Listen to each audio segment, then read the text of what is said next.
Welcome to the Kill Count, where we tally up the victims in all our favorite horror movies. I'm James A. Janice, and today we're looking at My Bloody Valentine 3D, the 2009 remake of the 1981 Canadian cult classic. I covered the original on the Kill Count last year for Valentine's Day, so I wanted to look at the remake this year and see how it was. As expected, not great. This movie was made during that era of remakes that dominated the horror genre a decade ago, and for whatever reason, I just don't find most of them compelling, this film included. I don't know if it's the blandly attractive cast, the over-reliance on rudimentary CGI, or the cheap digital look they often have, but My Bloody Valentine 3D, and many other remakes from that time, feel mostly soulless to me. This remake takes most of its story elements from the original. You've got the prodigal son, the deadly love triangle between Sarah, Tom, and Axel, Harry Warden as an accident survivor and killer, but it also adds in a bunch of stuff, including a couple of twists, a whole lot of kills, and, because it was made in 3D, a complete fucking smorgasbord of things flying at the screen. Also, if you want to give yourself a little loving on this Valentine's Day, you should sign up for Loot Fright, Loot Crate's horror-themed specialty box that delivers lots of fun stuff to your door every other month. Loot Fright was dope enough to sponsor this episode, so you could have 2 kill counts this week, which is almost as cool as some of the stuff I've gotten from their boxes. Like this! Check out this giant Bride of Chucky blanket that came in the February box. It's comfy, it's Valentine's themed, and Lucy friggin' loves it. Aw, look at her snuggle up to Chucky like that. Lucy loves Brad Dourif. So treat yourself to fun horror stuff like that by going to lootcrate.com and using the promo code DEADMEAT. That's lootcrate.com, promo code DEADMEAT. Now let's see how many bodies our minor man unearths and get to the kills.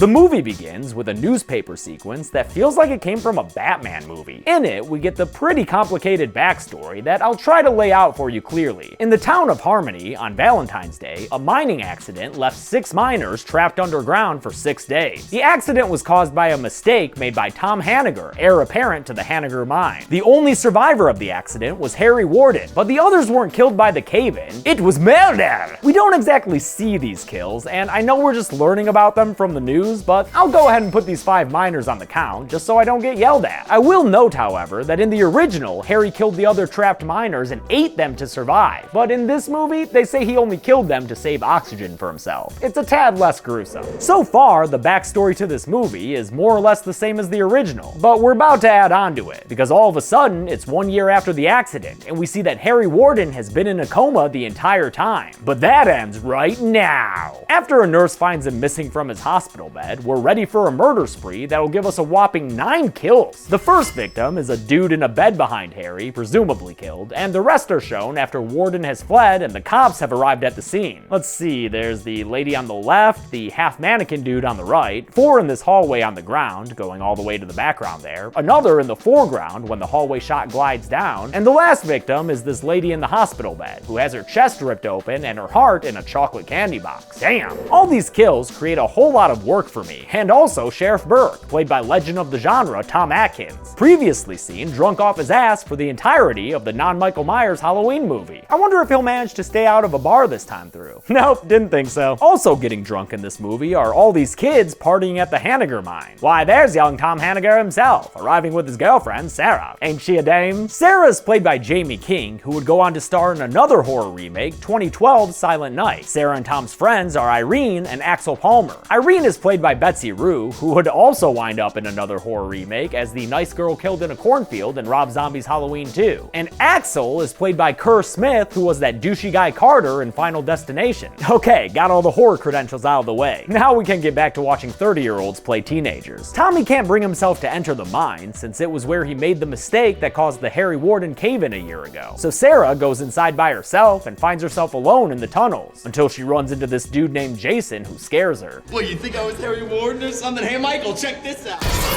Yeah, Michael, check out this crappy looking 3D eyeball. I know, Michael, the original had amazing practical effects, but this is cheaper. Think of the bottom line, Michael. With that inadvertently humorous kill, Harry Warden continues his killing spree with some serious murderous minor man momentum. Sarah runs away from Mr. Warden, and as she does, she passes 3 corpses on the ground. Bloody teenagers who just wanted to cop a feel in a mine shaft. Is that so much to ask for? Axel grabs Sarah and pulls her behind a wall where he's hiding with Irene, and together they all stay stay quiet as Harry Warden walks past them. But then that Michael guy shows up, and for some reason, even though he ends up standing right next to the main characters, Harry Warden chases Michael down and acts like he doesn't even see the rest of them. Why would you ignore a triple kill just to stick a pickaxe through a red shirt's face? Get your damn priorities in order, Harry. Everyone runs away, there's a short little scuffle, and then a random chick runs out of nowhere to add herself to the kill count. The internet tells me that her name is Brandy, and unfortunately, it looks like someone decided to make Brandy's kill mostly digital, which is a real shame because this movie's makeup artist, Gary J. Tunnicliffe, had designed a very cool practical half head to be used for this kill. I don't know why they didn't use it. It looks a whole lot better than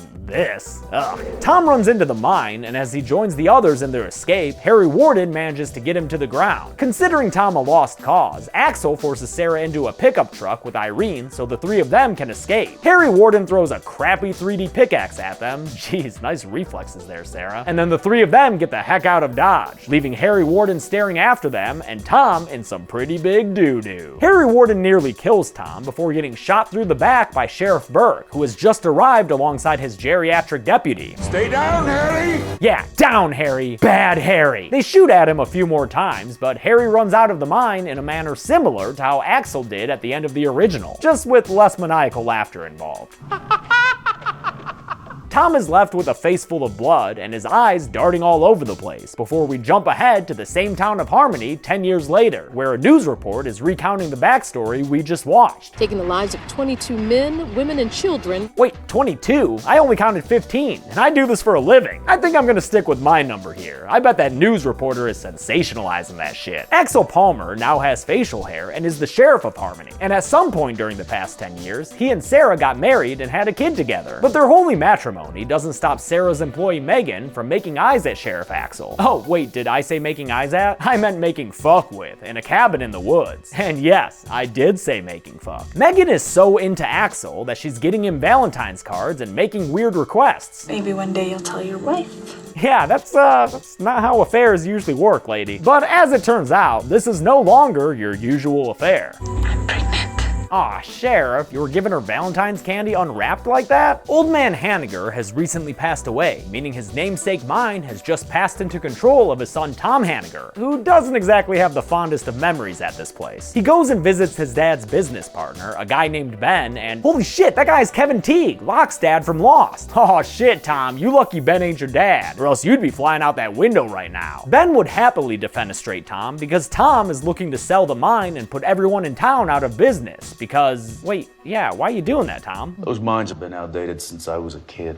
Oh, because they're outdated. Just get Mine 2.0, dude. It's a small patch. But in all seriousness, I'm not entirely sure why he's selling the mine other than just for plot purposes. Tom goes to the Thunderbird Motel and rents a room, where right next door, there is an egregious sex scene going on between Irene and a truck driver named Frank. This is one of the more unnecessary sex scenes I've seen recently, and surprise, surprise, the dude in the scene is the writer of this movie. Yeah, that stone cold looking mother trucker right there, Todd Farmer, who had previously written and cameoed in Jason X, wrote himself into an extended sex scene with Betsy Rue. Real cool, dude. Then he wrote an even extended her sequence where Betsy Rue is butt-ass naked the whole time, angry at Frank and threatening him with a gun because she found him secretly filming their motel tryst. When he tries to leave, he gets a pickaxe in the top of his head, but he doesn't fall down until the killer takes the axe out and gives us a 3D splurt of blood. His camera falls to the ground and records Irene as she runs away, and listen, this chick is naked for more than 5 whole minutes of straight screen time, so I'm just gonna skip to where she hides under a bed so I don't have to censor all of that. From underneath the bed, she watches as motel manager Celine comes in looking for her dog, but instead of finding her pooch, she just finds the miner man, who uppercuts her through the jaw with his pickaxe right up into the ceiling and causes a nice explosion to happen and sparks to rain down. Irene's whimpers give away her hiding spot, and after she ends up trapped against the wall behind this wire bed frame, she's killed by a pickaxe swing that goes straight into her gut and splatters blood all over the wall. Sheriff Axel and his deputy Martin check out the crime scene and find Tom's name in the guest book. They also find a video camera with more footage of Betsy Rue naked. Oh, and I guess more importantly, a dude in a mining outfit. Between the mining gear-clad figure and the heart that Axel finds in a candy box, it looks like either Harry Warden is back or they're dealing with a copycat killer. At the grocery store that Sarah manages, she gets a visit with from Tom. It's the first time she's seen him in 10 years, ever since he left Harmony without telling anyone where he was going. Sarah's a melty mess after seeing her ex-boyfriend again, but the visit ends after Tom sees that she's married Axel and has a family with him now. But apparently, not even having a tow-headed son and a housekeeper with Axel is enough to make Sarah completely forget about her time with Tom. Aw, wardrobe did such a good job dressing us young in this picture. We almost look like teenagers. Tom heads to the town watering hole, where everybody knows Tom Atkins' name, and there he gets decked by the ex-deputy, who's angry about how he's closing the mine. It turns into a multi-man scuffle that includes this big miner dude Red throwing 3D punches around, and it only ends after ex-Sheriff Burke almost gives himself an aneurysm. Everybody stand down, God damn it! Whoa there, Berkey, watch the ticker. Everyone in town is mad at Tom, not only because he's about to pull a Bain Capital and put them all out of work, but also because they blame him for Harry Warden's massacre, since it was his mistake in the mine that kinda kicked the whole thing off in the first place. Harry Warden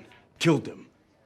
Not me. He's got a point, Burke. He wasn't the one running around dressed up like a crazy pyro. Still, Sheriff Axel is suspicious of Tom, not only because he knows his wife still has feelings for him, but also because it looks like Tom was poorly comped into that tape they found at the motel. The next day, Tom visits Sarah again, and she yells at him for wanting to close the mine, which, like, we still haven't heard a great reason for yet, Tom. What, you said it was outdated? That's a real dumb character motivation. Make this character interesting, please! He can't just coast on being played by the dude from Supernatural, which, by the way, the younger Winchester got to be in the much better horror remake of 2009. Tom heads to the mine with his name on it so he can talk to Ben, but since Ben is underground right now, he's got to have that Red dude who tried to punch him the night before take him down on the cart to find him. While waiting for Ben to show up, Tom wanders over to a control panel cage and has flashbacks of his fuck up with Harry Warden. Next thing you know, the mining man shows up and knocks Tom into the cell. Tom gets locked up, Akon style, with no chance for parole, so all he can do is watch as the mining man approaches Red. Or I guess he could also call out to Red, but he doesn't do that. And so Red gets attacked by Mining Man, who puts a pickaxe through his arm. After they have a little fight, the killer reverses a downward pickaxe swing right back into Red's forehead, probably killing him right then and there, but Mining Man wants to show off to Tom, and not just with a couple of vertigo zooms, so he stabs Red in the torso with his pickaxe a whole hell of a lot more times for good measure. Yeah, that's how we do in the respirator world. As Tom tries to break free, Mining Man disappears, so he's long gone by the time the rest of the crew finds Red's body. They free Tom from the cage and he heads to the hospital, where he talks to Ben and Sarah. Oh, and Axel too, I guess, sure. He tells them all that Harry Warden must have been the killer, but Axel says that's not true. That's impossible! He claims that their two dads and wily old Ben here murdered Harry Warden in an act of vigilante justice and buried his body out in the woods. Everyone heads to the burial spot along with ex-Sheriff Burke, who helped cover up the murder, so they can find Harry Warden's body and put an end to this rumor once and for all. Now, where would that body be? Once we find the old escape hatch, it's just beyond there. Oh shit, it's by the hatch? But Ben, what if Desmond's down there? He might give your son a purpose in life. They find the burial site, but it's dug up and empty, leading Axel to question the old-timers about whether or not they really did kill Harry Warden. I shot him. I shot the son of a bitch dead. Any of y'all about to question Tom Atkins? Nah, I didn't think so. As with any good whodunit, or in this case, any whodunit, aspersions are cast all around as to who the killer could be. Ben's a suspect, Burke's a suspect. Everybody's a suspect! Tom wants some answers, so he heads to the mine to look for clues. A light in the woods nearby leads him to the dilapidated cabin where Axel and Megan have been having their fertilitous affair. And inside the cabin, we finally learn Harry Warden's true identity. He's a bunch of rats in a mining outfit, just like that stinky bastard Sammy from Wayside. Just kidding, Harry ain't rats. And it turns out he ain't Ben either, because that night, Ben gets attacked in his home by the mining gear-clad killer. The mining man grabs Ben by the head and kills him with a 3D pickaxe right after Ben tells us what this movie is. Shit. Squishy zoom squirt. And that's how you impale a head. His body is found near that hatch in the woods, so Axel surmises that the killer must be one of the people who was just there with them. Meaning, if not his wife Sarah, then either Tom Hanniger or ex-Sheriff Burke. Speaking of Sarah, she's currently at the grocery store with her employee who's been bagging her husband. Paper, I guess, since apparently they weren't using plastic. The two of them hear some noises, and then the lights go out, so you know our killer's not far behind, ready to do his menacing mining man shtick. What follows is a standard horror chase scene, but at least it gives Megan a moment to shine when she takes a mop to the mug of the miner man. The ladies end up in the grocery store's office, barricading the door against the pissed off pickaxer. Megan is just about through the window when they realize there's no one knocking at the door anymore. Cause turns out the mining man ran out around back and is now pulling Megan clean out the building. Bye! Sarah sounds an alarm and runs out the front door, right into the arms of her husband Axel, who's here all of a sudden. Together, they go around back to the alley and find some blood graffiti over Megan's mangled corpse sitting up against the wall, her heart removed and put in a candy box. For this kill, Tunnicliffe combined a dummy for Megan's upper half and actress Megan Boone's actual legs for her lower half to make it look more realistic. Great work! The graffiti on the wall says "Be mine forever," which is what Megan had written in her Valentine to Axel. And on that note, before Sarah goes to the hospital, she tells Axel that she knows all about his affair. I'm not blind, Axel.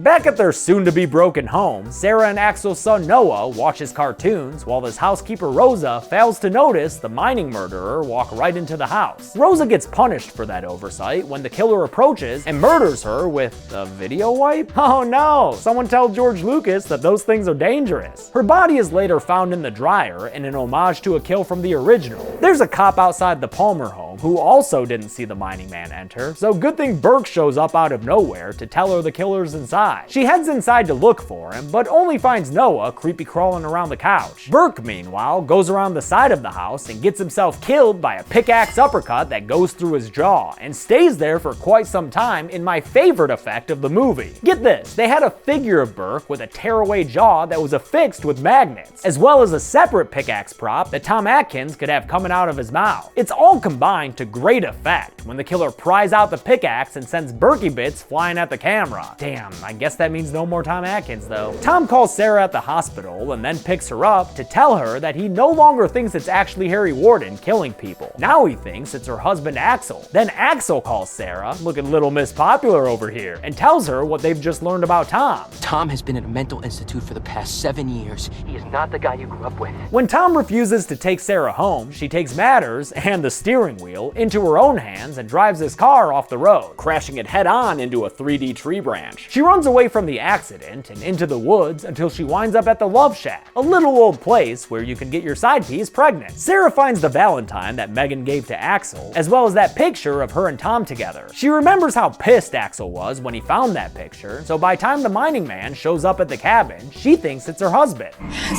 She gets away from him through a window, and then it's back to running through the woods. Great. Did you know that one of the final few options I had for this channel's name was Running Through the Woods? Glad I went with dead meat. She winds up at the Hanniger mine and goes to the locker room where this movie randomly recreates another scene from the original, with all the mining gear outfits falling from the ceiling and freaking her out until the actual killer shows up. He chases her deeper into the mine shafts, and I will say I can appreciate that they actually filmed this in a closed mine. It lends a scotch of legitimacy to this thing. After hiding around a corner for a while, Sarah jumps out in an attack that ends up knocking the gun out of Axel's hand. Seems like Axel might be our killer after all. But then Tom shows up and it's like Sydney pointing a gun at Stu and Randy all over again. The dudes yell at each other and also at Sarah, each telling her that she should shoot the other one, until all of a sudden Tom sees the mining man appear behind Sarah. And here is the one interesting thing that this movie does. It's Harry, Sarah, you gotta shoot him. It's Harry. There he is, he's right there. Shoot him. What are you doing? Shoot him, he's right there. There's nobody else here. Yeah, you heard that right. Sarah and Axel don't see Harry Warden because he's not actually there. It's a pretty decent reveal, especially for those of us who know the original and the killer's identity in that one. But I could definitely go without the cheap dissolve when Harry disappears in front of Tom. Oh well, if we're doing shit like that, could we get a full-on embarrassing montage showing us that Tom has been the killer this whole time? Perfect, just what I wanted. Yep, Tom dug up Harry's equipment and played dress up while he killed people. And as for Red's kill, where he was stuck in the cage while it happened, well, I guess he did that shit afterward. Oh, also, I guess this means that Harry Warden was confirmed killed by Burke and Ben and those guys. So sure, I'll throw him on the count too, even though we didn't see it happen. The rules just aren't that important, y'all. What is important is that Tom was crazy this whole time and that Harry Warden is dead, right?